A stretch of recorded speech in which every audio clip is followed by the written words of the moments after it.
Next question ہے جی، بخاری مسلم اور دیگر کتابیں جو ہم تک پہنچی ہیں کیا ان کے قلبی نسخہ جات موجود ہیں؟ جی موجود ہیں. اگر موجود ہے تو کہاں ہیں وہ؟ اچھا تسی لفڑے نے بیروت میں جناب قلمی نسخے موجود ہیں، اور اب ان کو ڈھونڈنے کی اس لیے ضرورت نہیں ہے کہ کوئی بندہ بھی دنیا میں کلیم نہیں کر رہا کہ یہ بخاری بدل گیا ہے، میرے پاس اصلی بخاری ہے. قرآن کے قلمی نسخے بھی موجود ہیں. حضرت عثمان غنی رضی اللہ تعالیٰ کا لکھوایا ہوا نسخہ توپ کاپی میوزیم ٹرکی میں موجود ہے، لیکن اگر کہ میں نے اس کو میچ کرنا ضرورت نہیں، کیونکہ پوری دنیا میں مسلمان ایک ہی قرآن کلیم کرتے ہیں. اگر کوئی دو طبقے بن جائیں کہ یہ قرآن ہو رہا ہے یہ ہو رہا ہے، پھر آپ جا کے اوریجنل سے میچ کریں گے نا. تو بخاری پوری دنیا میں ایک ہی کلیم کی جاتی ہے، قلمی نسخے دیکھنے کی ضرورت نہیں. وہ اجماع اور تواتر سے جا رہی ہے. وہ نسخے ختم بھی ہو جائیں نا تب بھی امت ایک کو ہی لے کے چل رہی ہوگی، کیونکہ یہ امت گمراہی پہ کبھی جمع نہیں ہوگی. اجماع پہ اللہ تعالیٰ کا ہاتھ ہے الحمدللہ. تو ویسے نسخے بیروت کے اندر موجود ہیں، قلمی نسخے موجود ہیں. اور اب یہ مخطوطے انہیں کہا جاتا ہے. یہ مخطوطے جو ہیں وہ مصر والی جو الازہر یونیورسٹی ہے نا، آپ پتہ دنیا میں پہلی یونیورسٹی مسلمانوں کی الازہر ہے، 330 ہجری میں بنی ہے، آج 1439 ہے. 330 ہجری میں الازہر یونیورسٹی بن چکی تھی. اب وہاں پہ جو اسٹوڈنٹس کو اسائنمنٹس اور پی ایچ ڈی تھیسس دیے جاتے ہیں نا، ان میں یہ مخطوطوں والے بھی ہوتے ہیں. تو اب الازہر یونیورسٹی میں باقاعدہ ڈپارٹمنٹ ہے جنہوں نے یہ مخطوطے جو ہے نا، ان کی پکچرز کھینچ کے وہ بھی نیٹ پہ اپنی لائبریری میں سافٹ کاپی کی فارم میں چڑھا رہے ہیں کہ جی بخاری کا یہ 800 سال پرانا نسخہ ہے، اس کی تصویر کھینچ کے انہوں نے چڑھا دی ہے. اب وہ نسخہ گم بھی جائے تو سافٹ کاپی تو اویلیبل ہے، مسئلہ ہی ختم ہو گیا. تو یہ دعائیں دیں انگریزوں کو جنہوں نے یہ کیا. آپ کے بزرگوں نے تو کوئی کیمرہ ایجاد نہیں کیا. سر یہ بزرگوں نے کیا کیا ہے؟ نگاہیں مارتے رہے ہیں، وہ بھی کچھ نہیں کیا نگاہیں مار کے بھی، ٹھیک ہے نا، مار کے کام خراب کر دیا. پتہ نہیں مارتے نہیں. وہ میں ابھی وہ ایک دعوت اسلامی والوں نے کتاب چھاپی ہے کرامات غوث اعظم شیخ عبد القادر جیلانی، اس میں لکھا ہے کہ ایک مرید تھا، تو وہ اس نے نا ان کی وہ جو لوٹا تھا نا اس کی ٹوٹی قبلہ رخ نہیں رکھی ہوئی تھی، تو کو کتنے پہنچ دے جائے تو وضو کروا کے اس نے لوٹا ایسے ہی رکھ دیتا. بیچارے کو مطلب غلطی ہوگی اونا جناب ایک نگاہ ماری تو مرید جلال کتاب نہ لاتے ہوئے جہاں بحق ہو گیا. یہ لکھا ہوا ہے. اچھا یہ اسی سے لیا نا، بڑی کتاب ہے بہجت الاسرار. بہجت الاسرار جو ہے نا ایک انسائکلوپیڈیا شیخ عبد القادر جیلانی کی کرامات کا، اسی سے یہ نقل کیا ہوا ہے. اچھا کہتے ہیں جناب پھر انہوں نے ایک نگاہ لوٹے کی طرف ماری، اس کی ٹوٹی سی. میں کہ یار وہ پہلی لوٹے تھے مار دیتے مسئلہ ہی حل ہوتا، بندہ بچ جاتا. جھوٹ ہے، یعنی یہ ہم مذاق شیخ عبد القادر جیلانی کا نہیں اڑا رہے، ان کی طرف جھوٹ منسوب بالکل. اسی طرح ان کی طرف انہوں نے جھوٹ منسوب کیا کہ انہوں نے کہا ہے میں مشرق میں ہوں. یہ بہجت الاسرار میں لکھا ہے میں مشرق میں ہوں اور میرا مرید مغرب میں ہو، اس کا ستر کھل جائے تو میں اس کا ستر ڈھانپ دوں گا. تو میں نے اس پہ ان کو کہا تھا کہ یار اگر آپ اتنے کانفیڈنٹ ہیں، ٹھیک ہے جی آپ کانفرنسز کراتے ہیں شیخ عبد القادر جیلانی کے نام کے اوپر، آپ اگر اتنے کانفیڈنٹ ہیں کہ میں سچا قادری ہاں، سچا قادری ہوئے گا جو پائی جی میڈیا دے کیمرے سامنے لوائے اور پھر کہ جی یا شیخ عبد القادر جیلانی اور نال ہی اپنی تہمت کھول دے، تو وہ آگے. ویسے میرا مشورہ یہ کرنے سے پہلے آپ انڈر ویئر پہن لیجئے گا، کیونکہ مجھے 100% یقین ہے کہ آپ جو ہے آپ کو بے عزتی کا سامنا ہی کرنا پڑے گا. جب ہم یہ مذاق اڑاتے ہیں، یہ کہتے ہیں بزرگوں کا مذاق اڑا رہے ہیں. ہم بزرگوں کا نہیں اڑا رہے ہیں، بزرگوں کا مذاق آپ نے اڑوایا ہے. ہم نہیں کہتے کہ انہوں نے یہ باتیں کہی ہیں. قصیدہ غوثیہ میں اتنے کفریات لکھے ہوئے ہیں، اتنے شرکیہ باتیں لکھی ہوئی ہیں، ان کا اسلام سے دور دور تک تعلق نہیں ہے. اور جو انہوں نے متکبرانہ دعوے کیے ہوئے ہیں، یعنی کوئی شخص اس طرح کا دعویٰ کر سکتا ہے کہ تمام اولیاء کی گردن پہ میرا پاؤں ہے. جو بندہ اللہ کا نیک بندہ ہے وہ تو ڈرتا ہی رہتا ہے. وہ یہ تو حضرت ابوبکر صدیق نے دعویٰ نہیں کیا کہ تمام صحابہ کی گردن پہ میرا پاؤں ہے. ٹھیک ہو گیا نا. اس طرح کے یہ سارے دعوے جھوٹے ان کی طرف منسوب ہیں. انہوں نے یہ باتیں نہیں کی.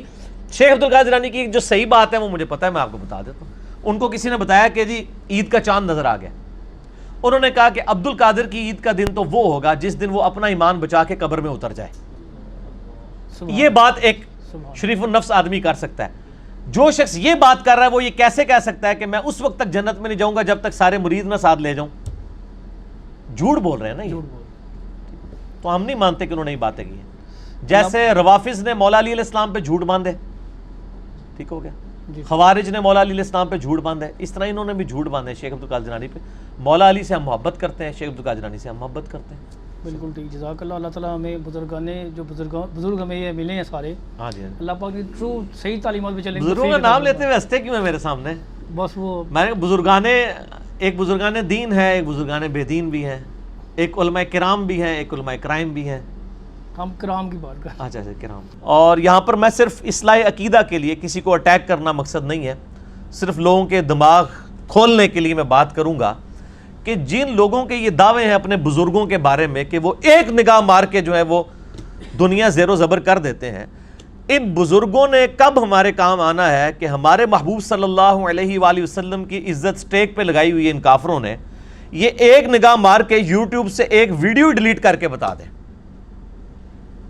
خود ان بزرگوں کی اپنی کتابوں میں کتنی گستاخانہ عبارتیں ہیں جو میں اکثر ہائی لائٹ کرتا رہتا ہوں. میرا مسئلہ نمبر 71B ہے، انڈیا اور پاکستان کے بزرگوں کی 19 گستاخانہ عبارات کا تحقیقی جائزہ.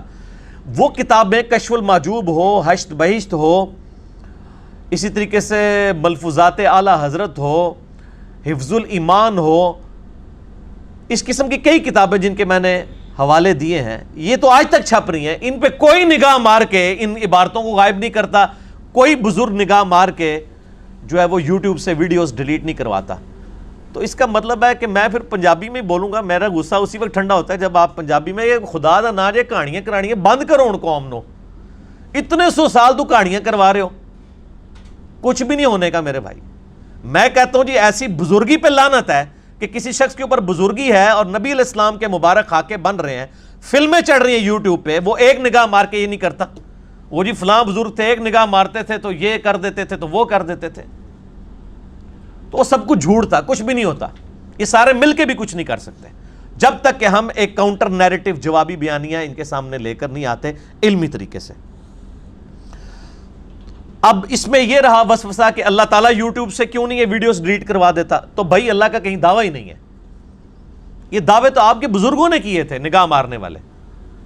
دیکھیں یزید نے خانہ کعبے کی اینٹ سے اینٹ بجا دی، حجاج ابن یوسف نے خانہ کعبے کی اینٹ سے اینٹ بجا دی. بخاری مسلم میں حدیث موجود ہیں، صحیح بخاری میں ہے قرب قیامت میں ایک پتلی ٹانگوں والا حبشی خانہ کعبے کی اینٹ سے اینٹ بجا دے گا. تو اللہ تعالیٰ نے تو کہیں وہ خانہ کعبے کی حفاظت کا صرف ایک واقعہ یہ صحاب فیل والا ہوا ہے، اس کے بعد نہ کوئی واقعہ ہوا، نہ اس سے پہلے ہوا، نہ ہونا ہے. دنیا تو بقدر ایفرٹ ہے. یہاں تو اللہ تعالیٰ نے مسلمانوں کو یعنی یہ منصب دیا ہے کہ وہ اپنے کعبے کی حرمین کی حفاظت کے لیے ایفرٹس پٹ کریں گے. یہاں تو حفاظت کیا ہو رہی ہے، پچھلے دنوں آپ کو پتا ہے کہ ایک بندے نے کعبہ شریف کے اندر سین کے اندر چھلانگ مار کے خودکشی کر لی ہے اور لوگ کہنے بڑا خوش نصیب ہے کعبے مار گیا. توڑا یعنی لیول دیکھ لو انٹلیکچوئل. آرام موت بندہ مرا ہے، پوری دنیا کے اندر مسلمانوں کی بدنامی کی ہے اور لوگ کہہ رہے ہیں خوش نصیب ہے. تو کوئی فرشتہ نے آگے نہیں اس کو بچایا کہ یہ حرام موت مر رہا ہے، پوری دنیا میں خانہ کعبے کی بدنامی ہوگی، حرمین کی بدنامی ہوگی. بھائی نہیں ہوگا ایسے کبھی بھی. خانہ کعبے کے اندر لوگوں کی جیبیں کٹ جاتی ہیں، کئی لوگوں کے پیٹ کٹ کے انتڑیاں باہر آ گئی ہیں جیب کٹتے کٹتے، ٹھیک ہے. اور پھر معاذ اللہ استغفر اللہ خانہ کعبہ شریف کے اندر تو آنکھوں کی حفاظت کرنا بڑا مشکل ہو جاتا ہے. تو بعض لوگ تو بالکل اس کو وہ سپاٹ بنا کے آئے ہوتے ہیں بدنگاہی کرنے کے لیے. تو دنیا بقدر ایفرٹ ہے، کچھ بھی نہیں ہوگا ایسا. یہ ہم نے خود ہی ایفرٹ پٹ کرنی ہے. تو میں یعنی ان بزرگوں کے بارے میں یعنی جو جھوٹے دعوے تھے میں اس کے لیے کر رہا ہوں. میرا تو کسی سے کوئی لینا دینا نہیں میرے بھائی. میں تو بار بار کہتا ہوں کہ نہ میں وہابی، نہ میں بابی، میں ہوں مسلم علمی کتابی. نہ میں سو کالڈ وہابی ہوں جو کوئی علمی بات کرے اسے کہتے ہیں وہابی ہو گیا، اور نہ میں بابوں کا دفاع کرنے والا، بابوں کا ماننے والا، فرقوں کا پجاری بابی بھی نہیں ہوں. میں علمی کتابی مسلمان ہوں. جو اللہ تعالیٰ نے واضح قرآن حکیم میں فرمایا ایتونی بکتاب من قبل ھذا او اثارۃ من علم ان کنتم صادقین. اے محبوب صلی اللہ علیہ وآلہ وسلم، یہ اگر آپ سے بحث کرتے ہیں، قرآن کو نہیں مانتے، تو ان سے فرمائیے اس قرآن کے نزول سے پہلے اگر کوئی کتاب ہو چلو وہ لے آؤ، یا انبیاء کرام کے علم کے آثار چلتے آ رہے ہوں وہ لے آؤ، دلائل کے ساتھ علمی کتابی بات کرو اگر تم سچے ہو. تو علمی کتابی باتیں ہونی چاہیے بجائے جذباتی ڈاکٹرائن کے.